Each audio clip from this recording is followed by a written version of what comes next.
That's the bright lights of a football pitch. I am not sporty at all. So what am I doing here?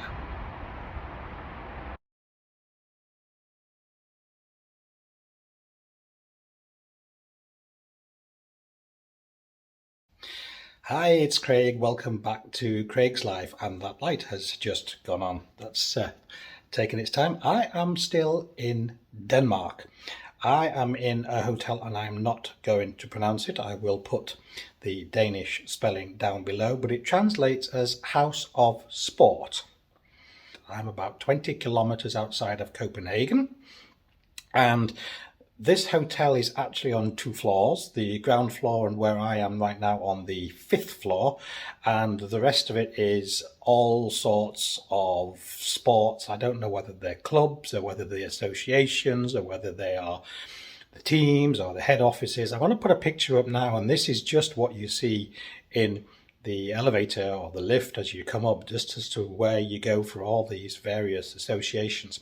And all around us, if you see behind me there is the football pitch, the Brondby, I think it is, football stadium is just that way, and there's all sorts of sporting facilities going on here. Now, as I say, I didn't realise that. I've been working at a store not far away from here. I fly back home to the UK tomorrow. Today is the 9th of November.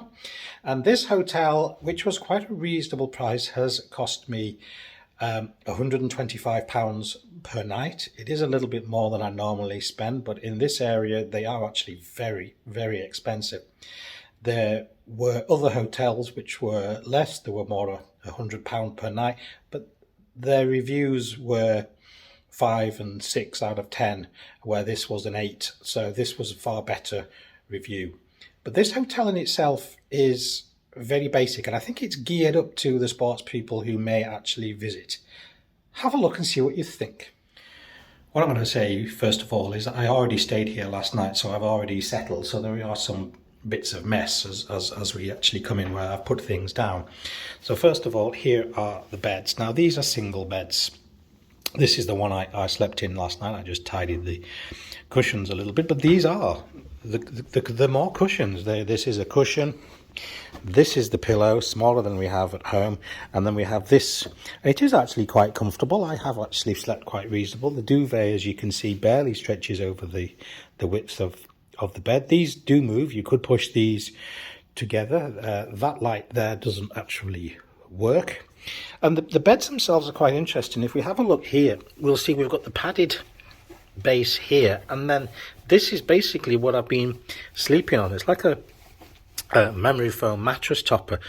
And the hotel in my previous video, that was exactly the same type of bed setup. Now I don't know if this is something for continental Europe or a Danish thing. I'm not sure, but it is actually quite comfortable.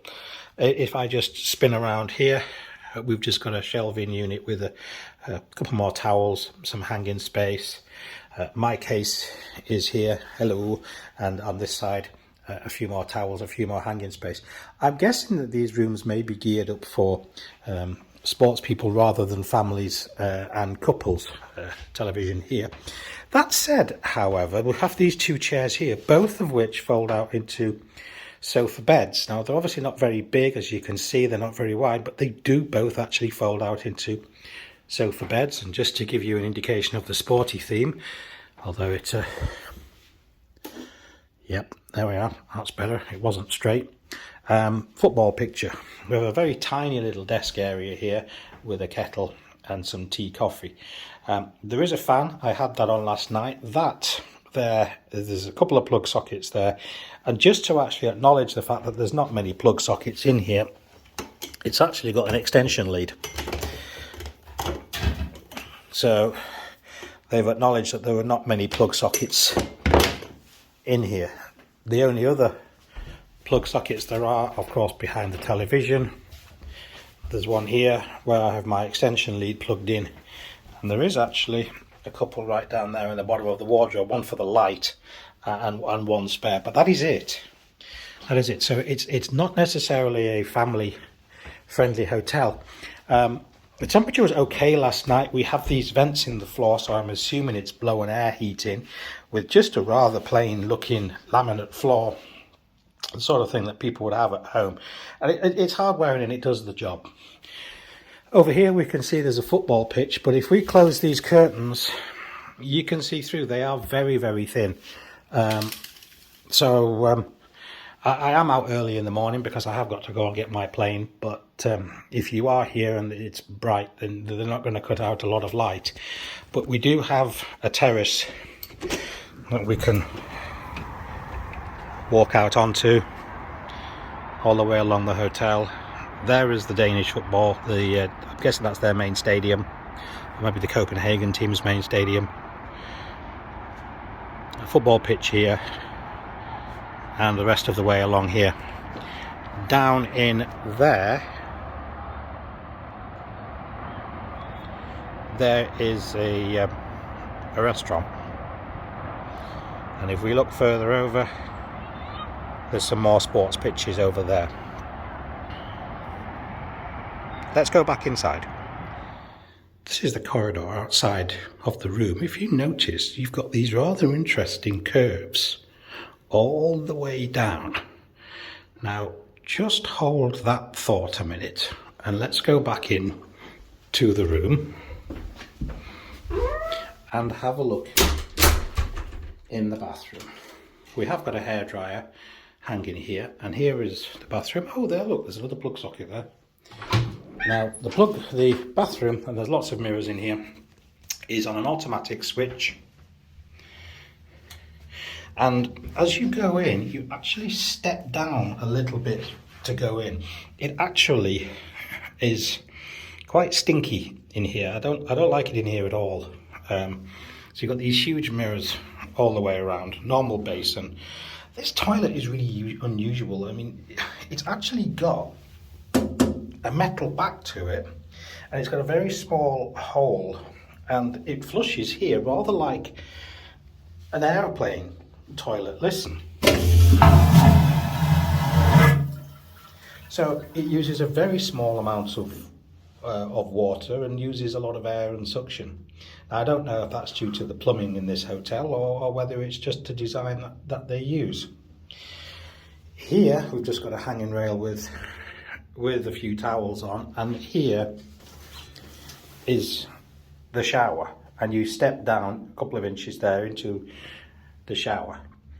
Now you see, I don't know if you can see on the camera, you can see with the dark at the bottom. Now you know what all those curves are all the way down the corridor. It's actually the shower enclosures all the way down the corridor. Very, very bizarre. So what other things are there about this hotel? That restaurant I went down to last night is actually set up like, it looks more like a school canteen. You've just got lots of long tables with chairs, and then off to one side you've got the restaurant side. So it's almost like you have the teams on one side and the managers on another. There was a little bit of a bar there. The food that there was a buffet. So when I went down there last night, I was the only person in there. I think there must have been a meeting going on because they were expecting people on what looked like the fancier side, which where we looked outside down there, that was the bit that you saw. It was a buffet, so they'd had some salad out and they brought some hot food out for me, knowing it was me, and there was a selection of potatoes and veal and beef, and I've decided I do not like veal at all. And there was some tomato soup and bits of salad. It was 255 crowns for this meal. In English, that's about £30, and it was so not worth it. You know, it was tasty, it has to be said, but it was not worth it. When you walk into the reception for the hotel, I would akin it more to walking into a leisure centre than walking into a hotel. It's polished concrete floors, it's polished concrete walls, there's no bright colours, there's no soft furnishings, there's no comfy chairs. It's all very simple, it's all very utility, it's all very much geared for a sporting theme rather than being a hotel. But it is a hotel, it is a conference centre, and it is home to many sports associations here in Denmark. The room, well, I would class this as being very basic. I would put this on par with, if I was at home, I'd put it on par with some of the cheapest budget hotels. For what it is, it's a lot of money. It's an awful lot of money. Is it worth it? In my opinion, no. If you're coming to Denmark and you're going to go to a football match or you want to come to the sports facility, then this is the place to be. Had I known what the translation meant, that this was House of Sport, would I have stayed here? No, it's not for me. Now comes the time to give this hotel a score. 1 being the worst, 5 being the best. For me, this is a 3. When I am away from home, I like to have a little bit of luxury, and this just does not have it for me. I've got a bed for the night, and that is about it. I don't like the bathroom. It feels, it smells for a start. It's not a very pleasant. They did no housekeeping last night, which I'm not bothered about. They only would have ended up straightening the bed, which I can do myself, or taking the towels away, but I'm not bothered about that. As far as what you get in this hotel, I'm giving it a 3. As far as do I like this hotel, I would give it a 2, because I would not come back here. And that was my mistake, because obviously I did not understand what the translation meant. But looking on the pictures, it looked great. It looked fine. It had good reviews. It had quite a good score. And I thought, well, it's got what I need. It had a restaurant. Everybody was very friendly. So there we go. This is House of Sport. As I say, I'm not going to attempt to pronounce it in Danish. I will, of course, as usual, leave the link down below. So yes, that is everything. That is this hotel. And until next time, look forward to seeing you again right here on Craig's Life. Bye.